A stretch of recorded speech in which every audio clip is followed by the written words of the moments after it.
በእድሜያችን ላይ ይህችን ሰዓት የዛሬዋን ዕለት ጨምሮ በቸርነቱ ቅዱስ ቃሉን እንድንሰማ ስሙን እየጠራን እንድናመሰግነው የሰበሰበን የአባቶቻችን አምላክ ልዑለ ባሕርይ እግዚአብሔር ስሙ የተመሰገነ ይሁን። እግዚአብሔር አምላካችን በቀሪው ሰዓት ከመካከላችን ሆኖ እንዲያስተምረን እንዲመክረን ምስጢሩን ጥበቡን እንዲገልጥልን የእርሱ ቅዱስ ፈቃድ ይሁንልን። በሚኖረን አጭር የትምህርት ጊዜ በሉቃስ ወንጌል ምዕራፍ 10 ከቁጥር 38 እስከ 42 ላይ ያለውን ኃይለ ቃል መነሻ አድርገን እንማራለን። የትምህርታችን ርዕስ ማርያምስ የማይቀሟትን መልካምን ዕድል መርጣለች የሚል ይሆናል። ቃሉን አብረን እንላለን። ማርያምስ የማይቀሟትን በጎ ዕድልን መረጠች። ከዚህም በኋላ ሄደው ወደ አንዲት መንደር ገቡ። ማርታ የምትባል አንዲት ሴትም በቤቷ ተቀበለችው። የእህቷም ስም ማርያም ነው። ከጌታ እግር አጠገብ ተቀምጣ ትምህርቱን ትሰማ ነበረች። ማርታ ግን ብዙ በማዘጋጀት ትደክም ነበረ። ቆማ ጌታዬ፣ እህቴ ብቻዬን ስትተወኝ አይገድህምን? እንኪያስ እንድታግዘኝ ንገራት አለችው። ጌታ ኢየሱስም መልሶ እንዲህ አላት፣ ማርታ ማርታ፣ በማዘጋጀት ብዙ ትደክሚያለሽ፣ ትታወቂማለሽ። የሚያስፈልገው ጥቂት ወይም አንድ ነገር ነው። ማርያምስ የማይቀሟትን መልካም ዕድል መርጣለች፣ ከእርሷም አይወሰድባትም። ስለ ቃሉ የአምላካችን ስም የተመሰገነ ይሁን። አንድንም ነፍስ የማይንቅ አምላክ ስለሆነ፣ ለአንዲትም ነፍስ ዋጋ የሚሰጥ አምላክ ስለሆነ ሳምራይቷን ሴት በጠራራ ፀሐይ አስተምሯታል። ኒቆዲሞስን በመንፈቀ ሌሊት አስተምሮታል። አንድ ነፍስ በእግዚአብሔር ዘንድ ዋጋ ስላለው ለእያንዳንዱ ነፍስ ዋጋ ስለሚሰጥ ክርስቶስ አስተምሯል። ቤተክርስቲያናችን ለነፍሳት ዋጋ መስጠት እንዳለብን ደጋግማ የምትናገረው ራሱን ባለቤቱን ክርስቶስን አብነት አድርጋ ነው። በቤተክርስቲያናችን በጣዕመ ስብከቱ በጣም የተወደደ ቅዱስ ዮሐንስ አፈወርቅ የሚባል አባት አለን አይደለም? ቅዱስ ዮሐንስ አፈወርቅ አፈወርቅ ወይም ልሳነ ወርቅ ያሰኘው የስብከቱ ጣዕም ነበረ። ቅዱስ ዮሐንስ አፈወርቅ በሚያስተምርበት ዘመን በጣም ብዙ ምዕመናን በትምህርቱ ጣዕም ተስበው በቁጥር በጣም ብዙ ሆነው ይገኙ ነበር በጉባኤ ላይ። ቅዱስ ዮሐንስ አፈወርቅም ያስተምር ነበር። አንድ ቀን ግን ምን ተከሰተ መሰላችሁ? ቅዱስ ዮሐንስ አፈወርቅ ሊያስተምር በዛሬዋ ቁስጥንጥንያ፣ በዛሬዋ ቱርክ ትናንት ቁስጥንጥንያ ትባል በነበረችው ብዙ ሕዝብ በሚገኝበት ጉባኤ ላይ በሳምንት አንድ ቀን ያስተምር ነበር እና አንድ ቀን ሊያስተምር ሲመጣ ለካ የዚያን ቀን የሆነ ጭፈራ ነበረ።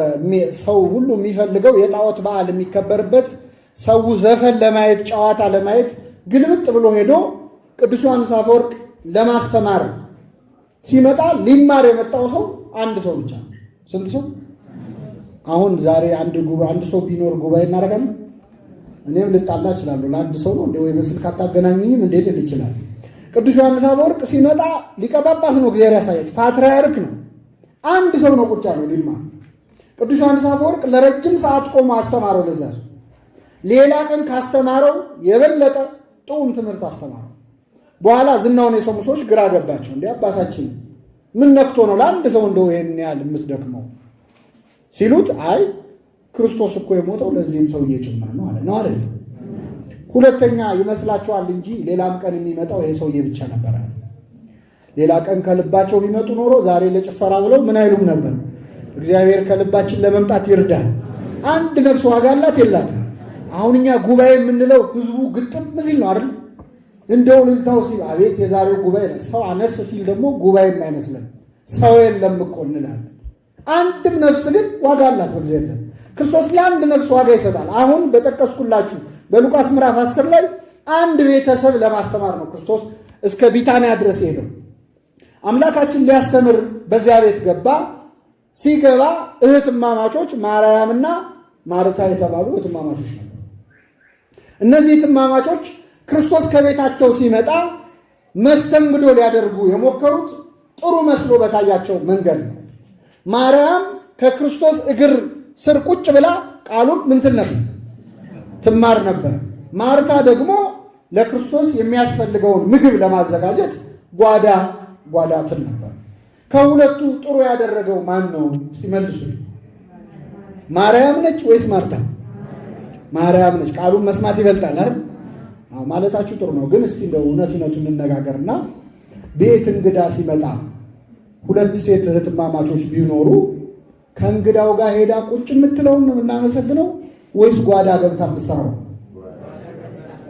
እንደውም ከእንግዳ ጋር የምትቀመጠው በጣም ነው የምትወቀሰው አይደል? አንቺ እንግዳ ሲመጣ እየጠበቅሽ ቁጭ የምትይው ነገር አለ ከሰው ጋር ነይ ስሪ እንጂ ይባላል። በተለምዶ የምንወቅሰው የምትሰራውን አይደለም፣ ማነው የምትቀመጠውን አይደለም፣ የምትሰራውን ነው የምናመሰግነው፣ ከፍ እናደርገው። ታዲያ ለምንድን ነው አሁን ማርያምን የምናመሰግናት? እዚያ ቤት የመጣው እንግዳ እኮ ሌላ እንግዳ አይደለም። ማን ነው? መድኃኔዓለም ክርስቶስ ነው። ማርታ ለመድኃኔዓለም ክርስቶስ ወጥ እሰራለሁ ብላ የእግዚአብሔር ቃል የራሱ የክርስቶስ ቃል ያመለጣት። ሌላ እንግዳ ቢሆን ችግር የለውም። የሰማይ እንግዳ ሰማይና ምድርን የዘረጋው እንግዳ ከቤቷ መጥቶ አመለጣት። የእሱን ትምህርት የክርስቶስ ትምህርት እኮ ተራ ትምህርት እንዳይመስላችሁ። የእኛንም የኃጢአተኞቹን ትምህርት እኮ ትሰማላችሁ ቁጭ ብላችሁ። ግን የእኛ ትምህርት ብንናገረው አንዱ እንዳይሰራ የሚያደርገው እንደ መርፌና እንደ ክር ኑሯችንና ንግግራችን አልገጥም ብሎ ስለሚያስቸግር ነው። ክርስቶስ ግን በቃሉም በስራውም ብርቱ ነቢይ ተብሏል። በሕይወቱ አርአያ ሆኖ የሚያስተምር ነው። ይህ ብቻ አይደለም። የክርስቶስ ቃል ማለት የራሱ የእግዚአብሔር ቃል ነው። ሙሴ በሲና ተራራ የሰማው ቃል፣ ነቢያቱ የሰሙት ቃል፣ የተገለጠላቸው ቃል ቤቷ ድረስ መጥቶ ሲናገር የመስማት ዕድል አግኝቷት፣ ማርታ ግን ወጥ እየሰራች ነበር። እየሰማችሁ ነው? ቅዱስ ኤፍሬም ሶርያዊ ማርታ ምግብን ለፈጠረው አምላክ ምግብ ልትሰራ ጓዳ ገባችለት። ምግብን የፈጠረው ማን ነው? እግዚአብሔር። ለሱ ምግቡ መጠጡ የእኛ መመለስ ነው። ክርስቶስ በላው ጠጣው የሚለው እንጀራ ቀርቦለት ሲበላ ውሃ ቀርቦለት ሲጠጣ አይደለም። ሰው ሲመለስ የእሱ መመለስ ነው። የእሱ ምግቡ መጠጡ ነው። ሀጥ አመኔስ እንባው ሰቲ፣ ኃጢአተኛ ሲጸጸት እንባውን ጠጣለሁ ይላል እግዚአብሔር። ምን ተትበልዎ ምን ተትሰቲ ብሎ ጠየቀው ይላል ቅዱስ ነቢየ እግዚአብሔር ሙሴ። ምን ትበላለህ ምን ትጠጣለህ? ኃጢአተኛ ሲጸጸት እንባውን ጠጣለሁ ይላል። የእኛ መመለስ ለሱ ምግቡ መጠጡ ነው። ሳምራዊቷን ሴት ካስተማረ በኋላ ምግብ ሊያመጡለት ሄደው የነበሩት ሐዋርያት ሲመጡ የሚበላ እናቅርብልህ ሲሉት አይ ይቅርብኝ አልበላም አላቸው። ሰው አምጥቶለት ይሆናል ብለው አሰቡ። ክርስቶስ ግን የእኔ ምግብ መጠጤ የላከኝን ፈቃድ ምንል ዘንድ ነው? ፈጽም ዘንድ ነው። ስለዚህ ክርስቶስ ቁጭ ብላ ብትማር ነበረ ምግብ የሚሆነው ለሱ። አላወቀችም። ማርታ ጓዳ ገብታ ወጥ እየሰራች ነበር። እንግዲህ እኔ ዝም ብዬ ሳስበው ቃሉ አይልም፣ ግን ብዙ ድስት የጣደች አይመስላችሁ? እንደው አንዱን ስታማስል አንዱ እያረረባት እንደው በቃ አገልግሎት ስለበዛባት ባከነች ይላል። ከዛ ተበሳጨች። ወደ ጌታ መጣችና እንዲህ አለች፣ ጌታ ሆይ እኔ እንድሰራ እህቴ ብቻዬን ስትሆኝ አይገድህም? እንድታግዘኝ ንገራት እንጂ ብላ ወቀሰች እህቷ። ክርስቶስ ምን አለ? ማርታ ማርታ ስለ ብዙ ነገር ትጨነቂያለሽ፣ ትታወቂያለሽ። የሚያስፈልገው ጥቂት ወይም አንድ ነገር ነው። ማርያምስ የማይቀሟትን በጎ ዕድልን መርጣለች። የማይቀሙት በጎ ዕድል የተባለው ቁጭ ብሎ የማንን ቃል መማር ነው? እንግዲህ ጽርሐ ጽዮን የትምህርት ማህበር ስለሆነ ነው ይህንን ያነሳሁት። ከየትኛውም ዕድል በላይ የማንን ቃል መስማት ነው ዕድለኝነት። እኛ ሰው ሎተሪ ሲወጣለት የሆነ ነገር ሲደርሰው ውጭ ሀገር ሲሄድ ምናምን ነው ታደለች የምንለው። መጽሐፍ ቅዱስ ግን የታደለ የሚለው ቁጭ ብሎ የማንን ቃል የሚሰማው ነው። ከዚህ በላይ ምን አለ? ቃሉን ከመስማት በላይ ከመመገብ በላይ ምንም ነገር የለም። ምን ተጠቀመች ማርያምና ማርታ? ሕይወታቸውን አሁን ልናየው ነው። ቁጭ ብላ ማርያም ስትማር፣ ማርታ ግን ወጥ እየሰራች ባከነች። ስለ ወጥ ብቻ እያወራ ይመስላችኋል ክርስቶስ? ቃሉ የሚለው ምንድን ነው? አገልግሎት ስለበዛባት ባከነች ይላል። ምን ስለበዛባት? ለእኛ ለአገልጋዮች ይሄ ትልቅ ተግሳጽ አይደለም? አንዳንዴ እኮ አገልግሎት በዝቶብን ምን ባከን ሰዎች አሉ። ብፁዕ ቅዱስ አቡነ ሽኖዳ እስከ ዛሬ ድረስ የእግዚአብሔርን ቤት አገለገልኩ፣ የቤቱን ጌታ ማገለግለው መቼ ይሆን ይላል። ቤት ስራ ስንል፣ አገልግሎት ስንል፣ ስብሰባ ስንል፣ 30 ኮሚቴ ውስጥ ስንገባ ልክ ማርታ እንደጣደችው ብዙ ድስት ማለት 30 ነገር ውስጥ ስንገባ ከእግዚአብሔር ጋር ያለንን ግንኙነት ትተን ከምስጢራተ ቤተ ክርስቲያን ከንስሐ ከሥጋው ደሙ ተለይተን ባክነን የቀረን ሰዎች አለ። እንዲህ ከመሆን ይሰውረን እግዚአብሔር። ከባድ ነው አይደለ? አገልግሎ መባከን፣ አገልግሎ መጥፋት። ቅዱስ አምብሮስ የተባለ ሊቅ ምን ይላል? የኖህ መርከብ ሲሰራ የቀን ሰራተኞች ነበሩ ይላል። የኖህ መርከብ ሲሰራ የሚያግዙ ግን በጥፋቷ እነዚያ ቀን ሰራተኞች ድነው አልዳኑ። መርከቧን ሰርተው ግን ጠፍተዋል። መርከቡን ሰርቶ ከመጥፋት ይሰውረን እግዚአብሔር። ቤተ ክርስቲያንን አገልግሎ መኮንን አለኩ። ወጥቶ ወርዶ ህንፃ ቤተ ክርስቲያን አንጾ ግን የራስን ህይወት ሳንጹ መቅረት አለና ማርታ ግን አገልግሎት ስለበዛባት ባከነች። ቃሉ የተለያት ስለመጣ ቁጡ ሆነች። አንድ ሰው ቃለ እግዚአብሔር ውስጡ ከሌለ እያገለገለ ይበሳጫል። እኔ ብቻ ነኝ እንዴ ዕዳ አለብኝ እንዴ እኔ ብቻ ነኝ እንዴ የምለፋው ያሰኛል እኮ። የቤተ ክርስቲያን አገልግሎት ላይ ሰው ነጭናጫ የሚሆነው ቃለ እግዚአብሔር ሲጎለው ነው። እህቷን መክሰስ ጀመረች። ሄደችና ለክርስቶስ ምን አለችው? እኔ እንድሰራ እህቴ ብቻዬን ስትሆኝ አይገድህምን አለችው። እየሰማችሁ ነው? እየተኛችሁ ነው? እየሰማችሁ ነው? እኔ እንድሰራ እህቴ ብቻዬን ስትሆኝ ምን አይልህም? አይገድህምን አለች። ምን ማለት መሰላችሁ? አሳጣቻት። አሁን ማድረግ የነበረባት ምንድን ነው?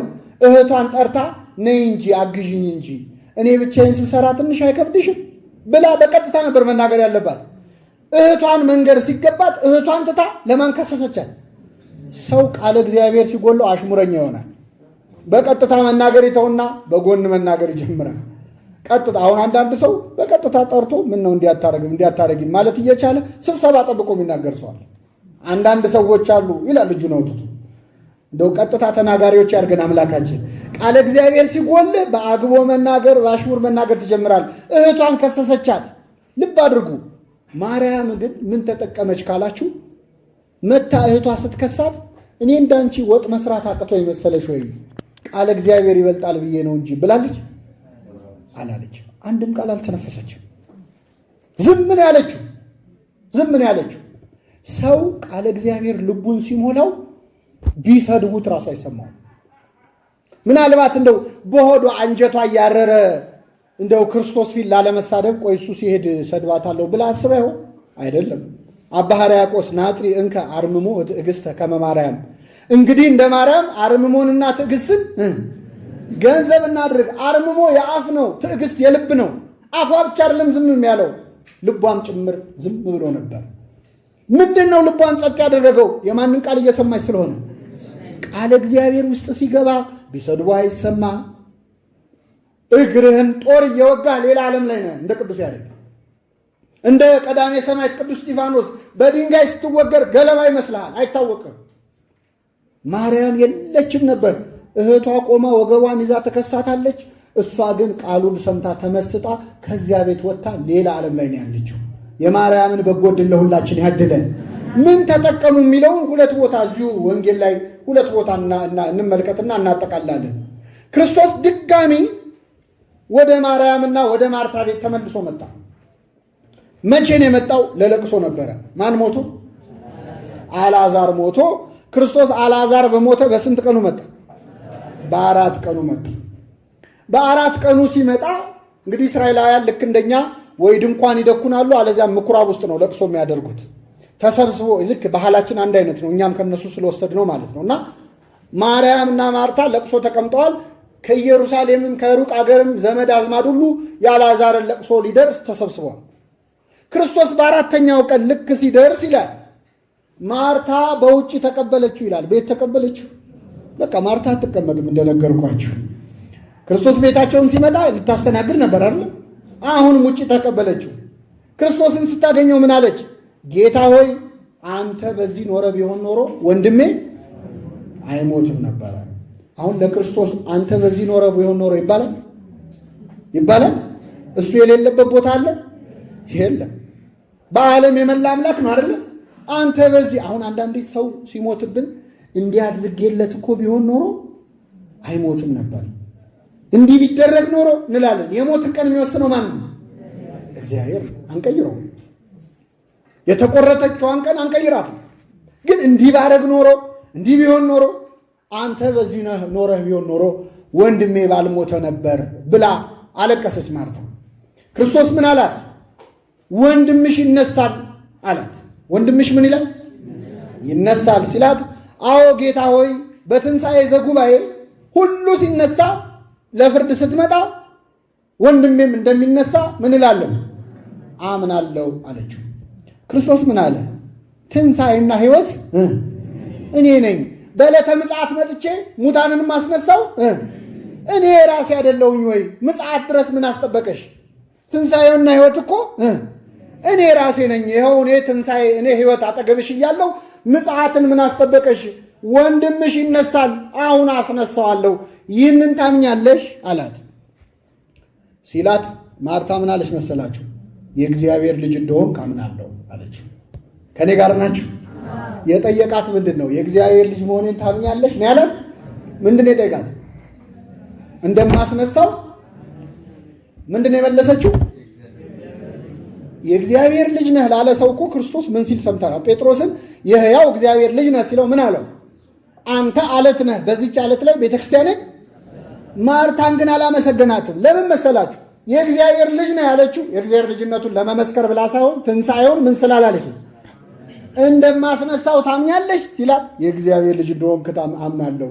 ከአንበሳና ከነብር ማን ነው ጀግና ስላችሁ ዝሆን ትልቅ ነው ይባላል። ጥያቄውን የሸሸችው። ከዚያ ይህንን ብላ ወደ ለቅሶ ቤት ገባች። ገብታ ማርያምን በስውር ጠራቻት ይላል። በምን ጠራቻት? መምህሩ መጥቷልና ይጠራሻል አለቻት። በምን ጠርታ? በስውር መጥራት የነበረባት ቅድም ነበር አይደል? ነበር አልነበረም? በስውር ጠርታ ናያግዥኝ እንጂ ነበር አይደል ማለት ያለባት። አላለችም።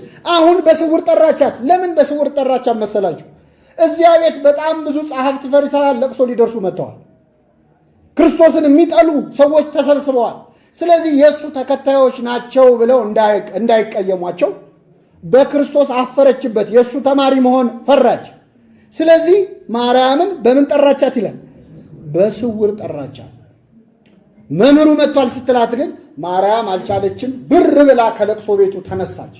በራ ስትወጣ ወደ መቃብሩ ሄዳ ልታለቅስ ነው ብለው በጣም ብዙ ሕዝብ ተከትሏት ማርያምን ተከትሎ ሄደ።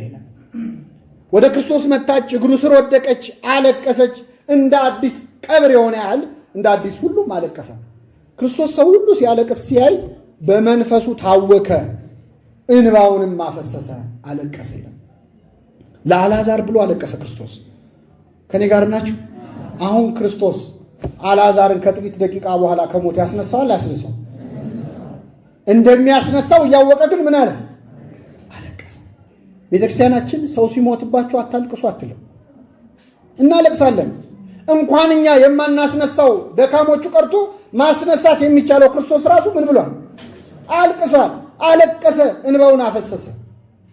እንባውን ሲያፈስ ሲያዩ እንዴት ይወደው ነበር ብለው ራሳቸውን ነቀነቁ አይሁድ። እንዴት ይወደው ነበር፣ ደሙን ሲያፈስ ግን እንዴት ወደደን ብለዋል አላሉ። እንባውን ሲያፈስ ግን አደነቁ አይሁድ። የአይሁድ ነገር አስገራሚ ነው። ክርስቶስ ወዴት ቀበራችሁት አለ። ሊያስነሳው ፈለገ። ወዴት ቀበራችሁት ሲል ማርታ ካፉ ነጥቃ ጌታ ሆይ ከተቀበረ 4 ቀን ሆኖታል፣ ይሸታሃል አለችው። እየተከተላችኋትን ነው ማርታ።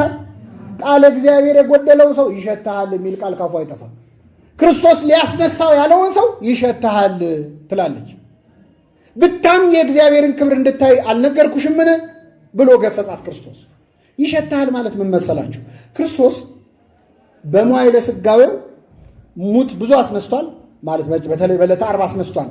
በአደባባይ ግን ያስነሳቸው 3 ሙታን ነው። ስንት ሙታን? የመጀመሪያ ወለተ ኢያኢሮስ የኢያኢሮስን ልጅ ነው ያስነሳው። ቤት ድረስ ገብቶ ቤት ውስጥ በተኛችበት በሞተችበት ገብቶ ከሞት አስነሳት።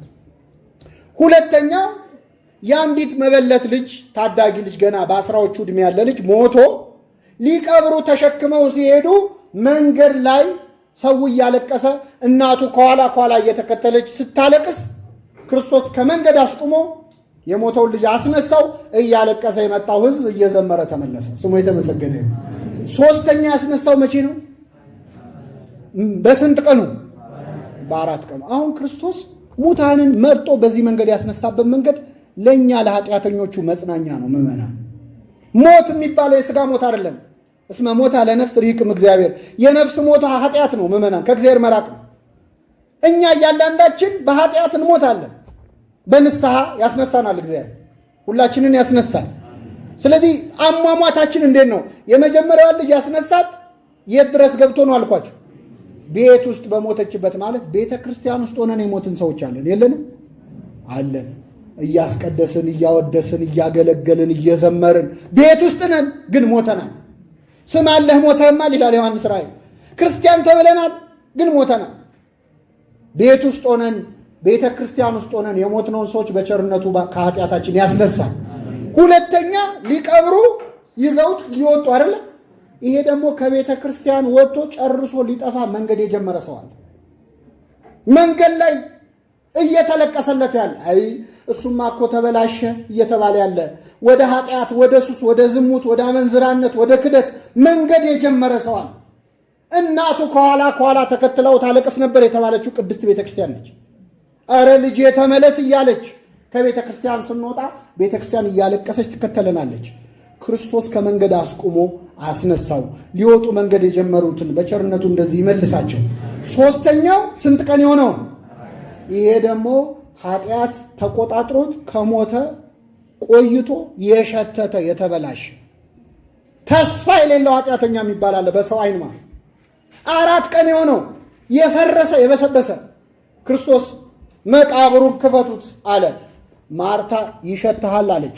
ክርስቶስ በጣም ኃጢአተኛን ሰው ሊቀበል ሲፈልግ ይሸትሃል የሚሉ ሰዎች አሉ። ይሸትሃል ማለት ምን መሰላችሁ? አንዳንድ ሰው አሁን ሰካራም የሆነ ዘማዊ የሆነ ኃጢአተኛ የሆነ ሰው ወደ ቤተክርስቲያን ሲመጣ አይ ይሄ እኮ ለመንፈሳዊ ነገር አይሆንም፣ አለባበሱ ጥሩ አይደለም፣ አነጋገሩ ጥሩ አይደለም የሚሉ አሉ። ይሸትሃል ማለት ይሄ ሰው የቱንም ያህል በኃጢአት ቢሸት ለክርስቶስ ይሸተዋል? አይሸተውም። የእግዚአብሔርን ክብር ታያለች። ዝም በይ አላት።